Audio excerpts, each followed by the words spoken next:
Bonjour et bienvenue dans ce 5e numéro d'A la petite semaine, le magazine qui maltraite l'actualité. Cette semaine, nous sommes place de la Concorde, non loin de l'Assemblée nationale, qui est d'ailleurs juste derrière moi, car aujourd'hui nous sommes le 1er octobre. Mais quel rapport, me direz-vous? Eh bien, c'est très simple, figurez-vous que c'est le 1er octobre 1791 qu'a eu lieu la première séance de l'Assemblée législative. D'ailleurs, petite question, vous connaissez le nom de votre député? Sans transition, pour ne pas avoir l'air idiot à la machine à café, on attaque directement avec le débrief de l'actualité de la petite semaine passée.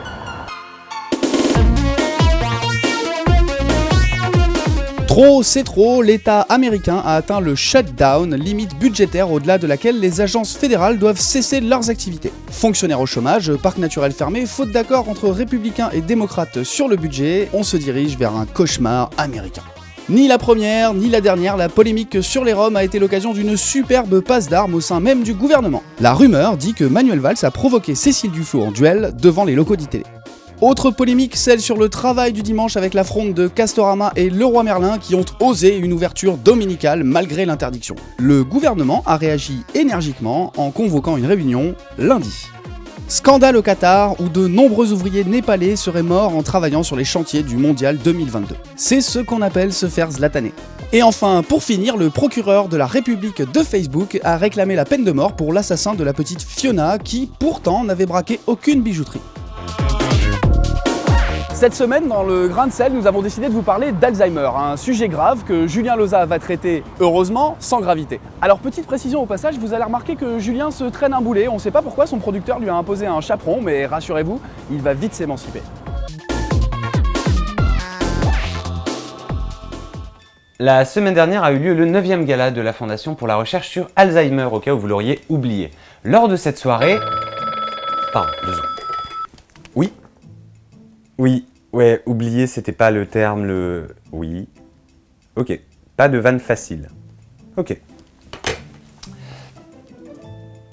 Merde, j'en étais où? Oui. Non, oui. Ouais, mais c'était pas une vanne en fait.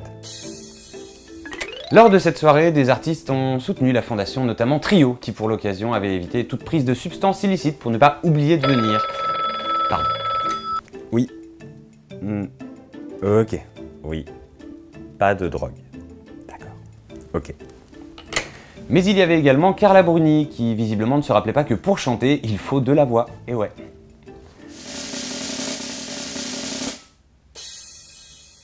Carla Bruni qui a fait le buzz sur internet, notamment pour l'oubli de quelques paroles et quelques accords, on ne pouvait pas être plus dans le thème. Il y a quelqu'un qui m'a dit que... Ah mais qu'est-ce qu'il m'a dit déjà? Non mais elle est quand même sympa d'être venue soutenir cette fondation qui lutte activement contre ce fléau mondial. Fléau mondial. En même temps, si tout le monde avait Alzheimer, ce serait plutôt cool. Imaginez 20 ans de mariage, un amant différent tous les soirs. Vous êtes un homme politique? Oubliez les promesses électorales. Vous venez de vous faire violer, aucun problème. Tiens, j'ai un peu mal aux fesses. Et même à Pâques, si vous êtes seul, planquez-vous même vos œufs.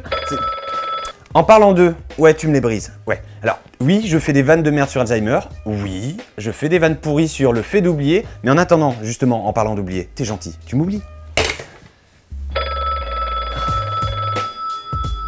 Quoi qu'il en soit, la Fondation fait appel à votre générosité et prend absolument tous les dons. N'hésitez pas à vous mettre un rappel. La bonne nouvelle de la semaine, c'est la découverte faite sur Mars par Curiosity.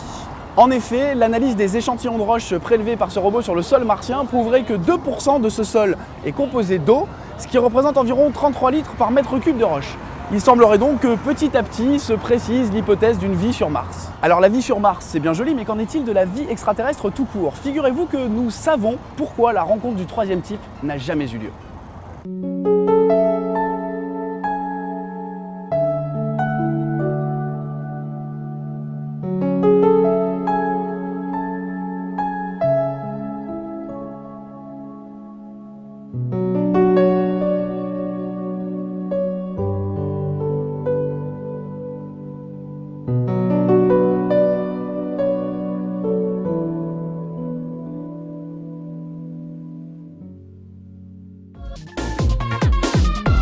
Et voilà, c'est déjà la fin, mais c'est aussi le début d'octobre, le début des intempéries. Alors un petit dicton si vous voulez jouer les météorologues pour savoir ce que vont donner les semaines qui viennent.